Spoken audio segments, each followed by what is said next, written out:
Hola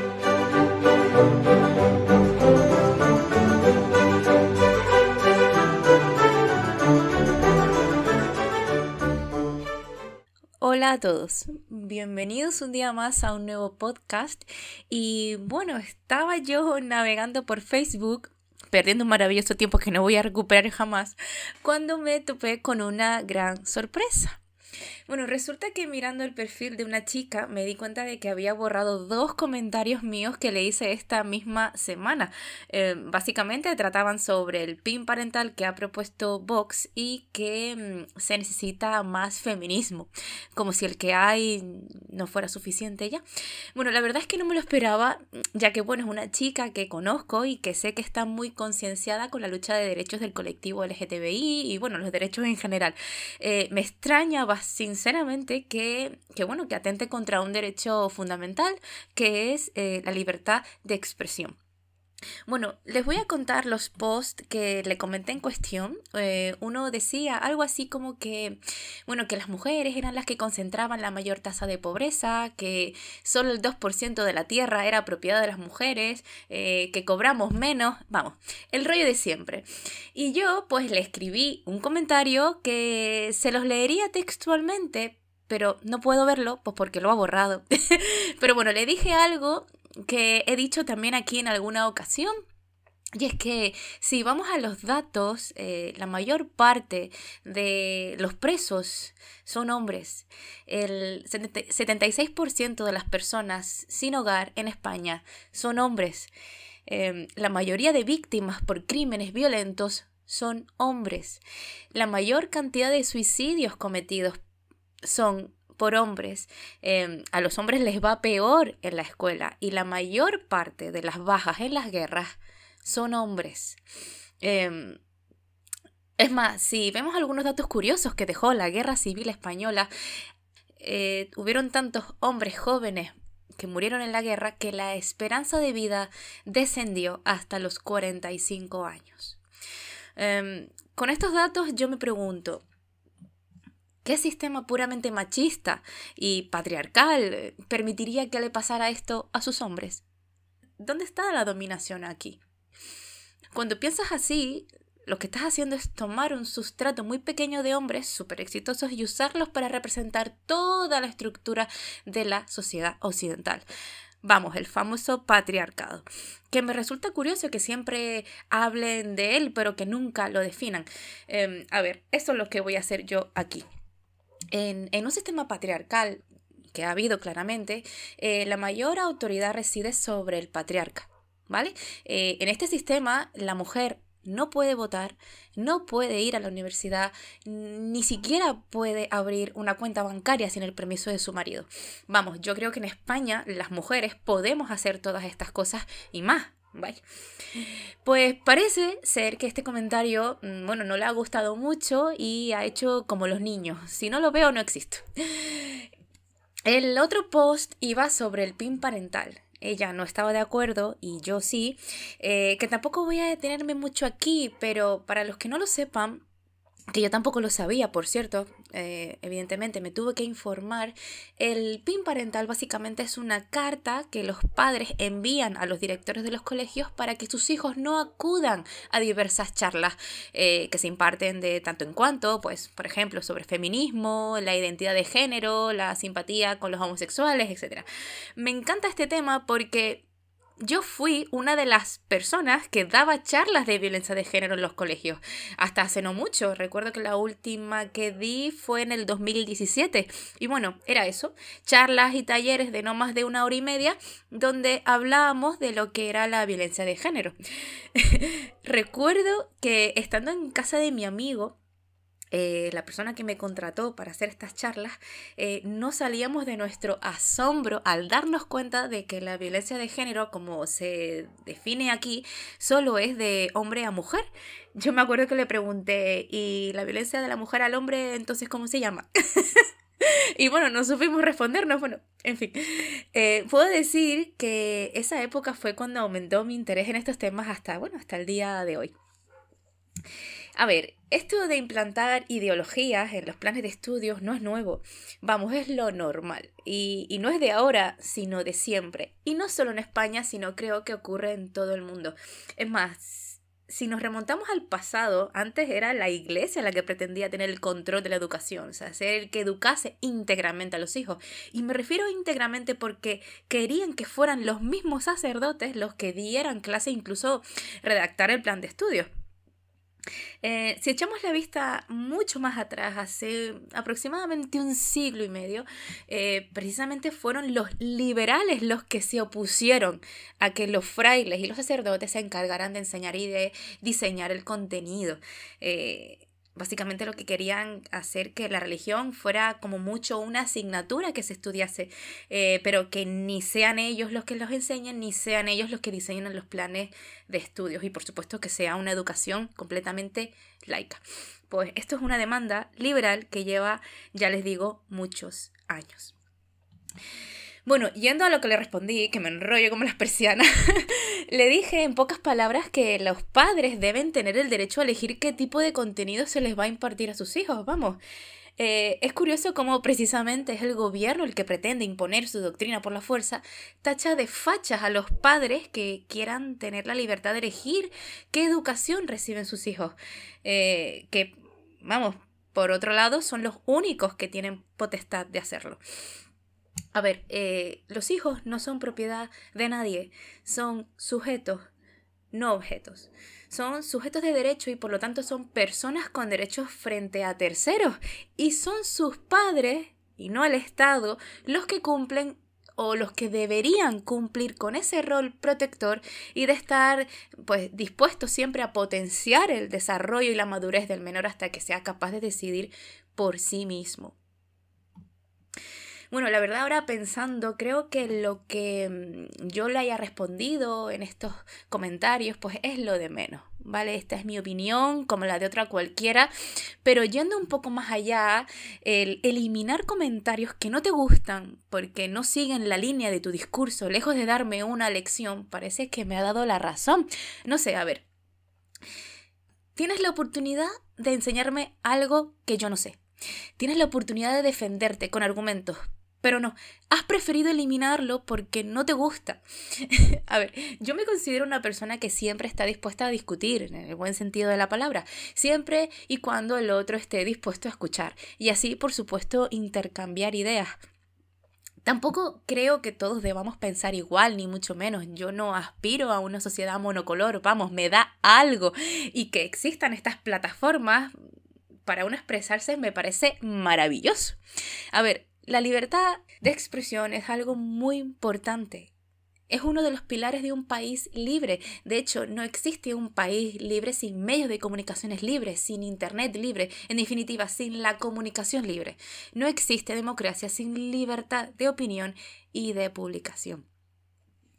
Pienso que el problema del fanático y del ideológico que solo está dispuesto a escuchar lo que concuerda con sus creencias es el mismo problema que tiene el depresivo y su manera disfuncional de ver el mundo.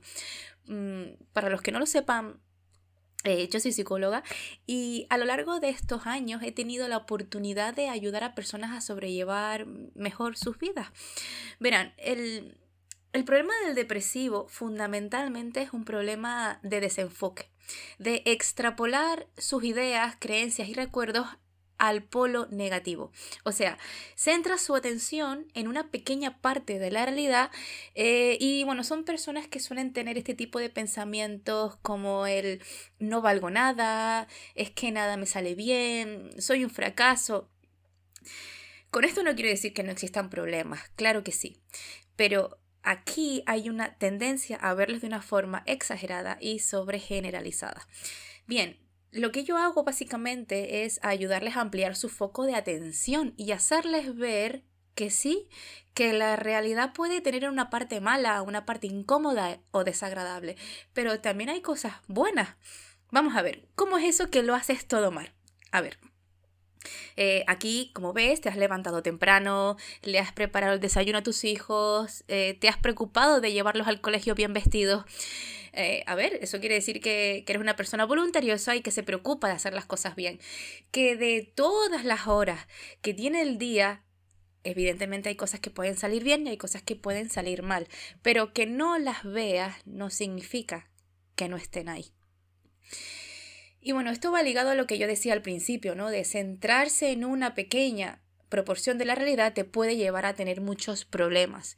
Si solo atendemos a las personas que concuerdan con nuestras ideas, con nuestra manera de pensar, no vamos a evolucionar nunca. O sea, en otras palabras, el depresivo padece una enfermedad, que es la depresión. El ideológico padece otra, y es la ignorancia. El no estar dispuestos a escuchar otras opiniones, otros puntos de vista, otras maneras de hacer las cosas, nos hacemos esclavos de nosotros mismos y de nuestra propia ignorancia. Imagínense por un momento lo horrible que sería que todos pensáramos igual. Tuviéramos la misma opinión en todas las cosas. Vamos, yo no podría vivir en un mundo así. No podría vivir en un mundo en el que no habrían feministas. Y yo no habría abierto este podcast. Yo no sé, ya no se podría hablar con nadie de política. Twitter quebraría al día siguiente. Lo que hay que conseguir es que haya una sociedad diversa, donde las diferencias políticas se despachen pacíficamente. Es más, la persona que piensa distinto que tú no significa que sea idiota, que sea malvada. Y quizás lo que piense hoy, mañana puede ser otra cosa. Vamos, esto me ha pasado a mí toda mi vida, de ir cambiando de ideas y cambiando mi forma de ver el mundo. ¿O acaso ustedes piensan igual que cuando tenían 15 que ahora con 30? Es más, voy más allá. Es bueno que existan, por ejemplo, las feministas. Además, ¿qué voy a hacer, no? O sea, no puedo hacer nada. Pero sí, es bueno que existan disparidades en puntos de vista. A mí me encanta que me lleven la contraria. A diferencia de ellas, que yo sí que creo en la diversidad ideológica. Vamos, me gusta escuchar las cosas que dicen, me gusta leer sus carteles, ver sus pancartas, verlas en manifestaciones, no sé. Todas esas cosas, siempre y cuando no sean tantas que hagan que quiera hacer las maletas y me vaya del país. Pero que exista una pequeña minoría es bueno. De hecho, de otra manera, no estaría hablando de esto hoy aquí.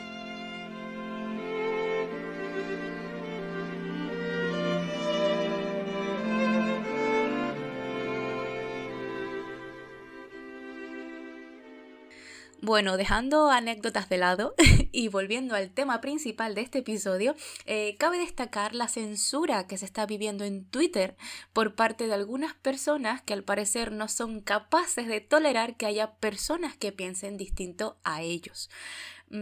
Esto me da que pensar y creo que lo que se está produciendo no solo en España, sino en todo Occidente, es un deterioro preocupante y muy rápido del contexto público como espacio para el diálogo racional. Se está viendo en países como Estados Unidos, Inglaterra y, como no, en Latinoamérica, y es que veo que cada vez está siendo más difícil plantear ciertas opiniones, posturas y esperar un diálogo que puede ser enérgico, incluso puede ser duro en el contenido, pero que sea respetuoso y basado en las reglas de la razón. Las reglas de la razón son dos, básicamente, y son basadas en la evidencia y en la lógica. Y por supuesto, el respeto que merece cada persona que participa en este contexto. Bueno, pues esto se está perdiendo. Se está perdiendo al punto de que se están sucediendo verdaderas cacerías de brujas. Véase hace nada el cierre de la cuenta de Twitter de Isaac Parejo debido a un vídeo que subió a su canal de YouTube en el que comentaba la sentencia de los jugadores de Arandina. Una opinión que, bueno, a algunos les puede parecer más correcto o menos correcto.